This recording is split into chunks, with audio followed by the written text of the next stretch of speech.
During my childhood, my family was like a drop of water in a vast river, never remaining in one location for long. We settled in Rhode Island when I was 8, and there we remained until I went to college in Colorado Springs. Most of my memories are rooted in Rhode Island, but there are fragments in the attic of my brain which belong to the various homes we had lived in when I was much younger. Most of these memories are unclear and pointless. Chasing after another boy in the backyard of a house in North Carolina, trying to build a raft to float in the creek behind the apartment we rented in Pennsylvania, and so on.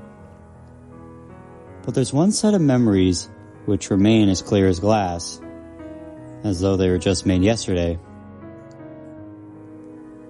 I often wonder whether these memories are simply lucid dreams produced by a long sickness I experienced that spring. But in my heart, I know they're real. We were living in a house just outside the bustling metropolis of New Vineyard, Maine, population 643. It was a large structure, especially for a family of 3. There were a number of rooms I didn't see in the 5 months we resided there. In some ways, it was a waste of space. It was the only house on the market at the time, at least within an hour's commute to my father's place of work. The day after my 5th birthday, attended by my parents alone, I came down with a fever. The doctor said I had mononucleosis, which meant no rough play and more fever for at least another 3 weeks. It was horrible timing to be bedridden. We were in the process of packing our things to move to Pennsylvania, and most of my things were already packed away in boxes, leaving my room barren. My mother brought me ginger ale and books several times a day, and these served the function of being my primary form of entertainment for the next few weeks. Boredom always loomed just around the corner, waiting to rear its ugly head and compound my misery. I don't recall exactly how I met Mr. Widemouth. I think it was about a week after I was diagnosed with mono. My first memory of the small creature was asking him if he had a name. He told me to call him Mr. Widemouth, because his mouth was large. In fact, everything about him was large in comparison to his body. His head, his eyes, his crooked ears, but his mouth was by far the largest. "You look kind of like a Furby," I said as he flipped through one of my books. Mr. Widemouth stopped and gave me a puzzled look. "Furby? What's a Furby?" he asked. I shrugged. "You know, the toy. The little robot with the big ears. You can pet and feed them, almost like a real pet." "Oh." Mr. Widemouth resumed his activity. "You don't need one of those. They aren't the same as having a real friend." I remember Mr. Widemouth disappearing every time my mother stopped by to check in on me. "I lay under your bed," he later explained. "I don't want your parents to see me, because I'm afraid they won't let us play anymore." We didn't do much during those first few days.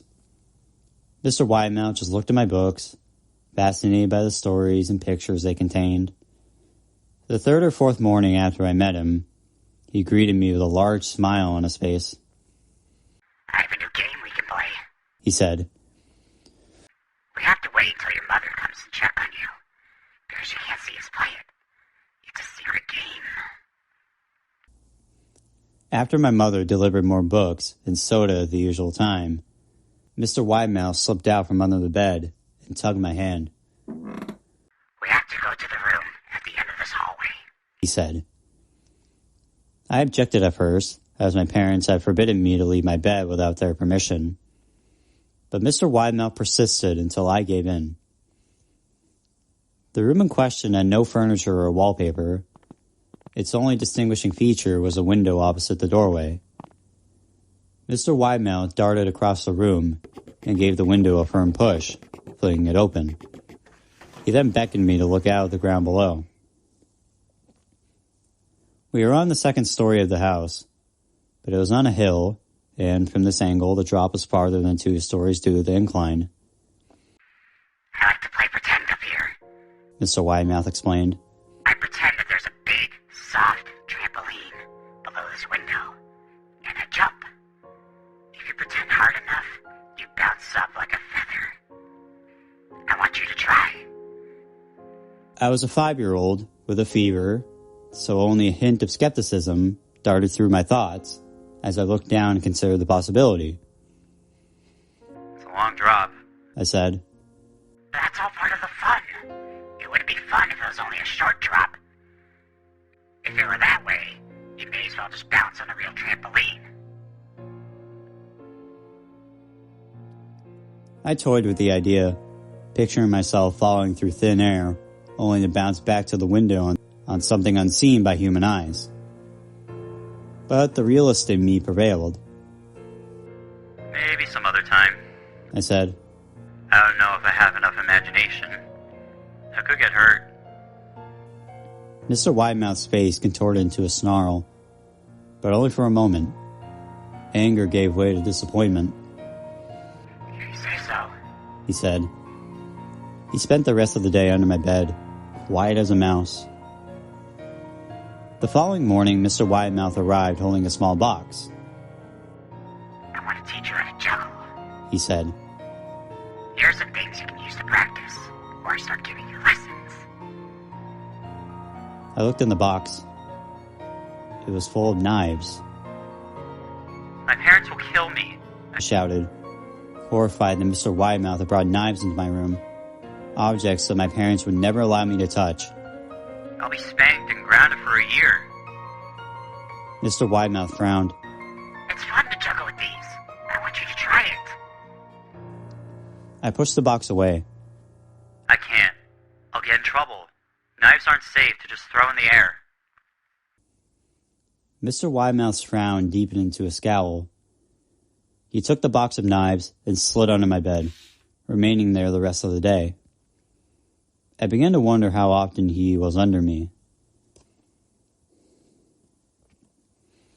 I started having trouble sleeping after that. Mr. Widemouth often woke me up at night, saying he put a real trampoline under the window. A big one that I couldn't see in the dark. I always declined and tried to go back to sleep, but Mr. Widemouth persisted. Sometimes he stayed by my side until early in the morning, encouraging me to jump. He wasn't so fun to play with anymore. My mother came to me one morning and told me I had her permission to walk around outside. She thought the fresh air would be good for me, especially after being confined in my room for so long. Ecstatic, I put on my sneakers and trotted out to the back porch, yearning for the feeling of sun on my face. Mr. Widemouth was waiting for me. I have something I want you to see, he said. I must have given him a weird look, because he then said, It's safe. I promise.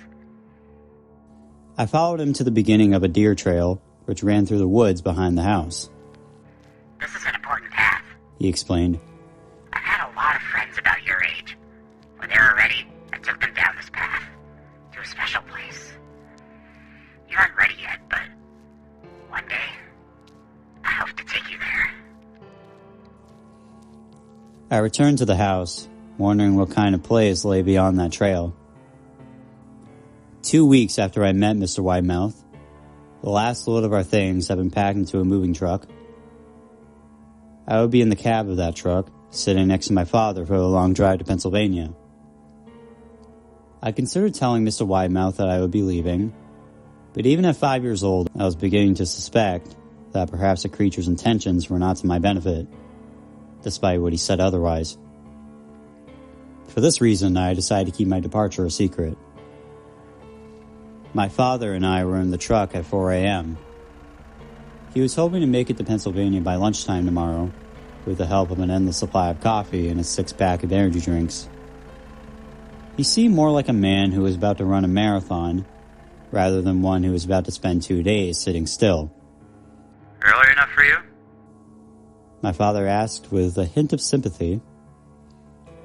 I nodded and placed my head against the window, hoping for some sleep before the sun came up. I felt my father's hand on my shoulder. This's the last move, son. I promise.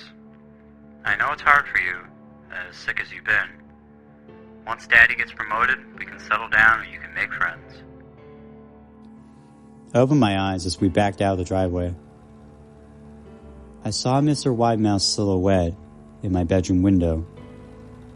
He stood motionless until the truck was about to turn onto the main road. He gave a pitiful little wave goodbye, steak knife in hand. I didn't wave back. Years later, I returned to New Vineyard. The piece of land our house stood upon was empty except for the foundation, as the house burned down a few years after my family left. Out of curiosity, I followed the deer trail that Mr. Widemouth had shown me. Part of me expected him to jump out from behind a tree and scare the living bejesus out of me. But I felt that Mr. Widemouth was gone, somehow tied to the house and no longer existed. The trail ended at the New Vineyard Memorial Cemetery, and I noticed that many of the tombstones belonged to children.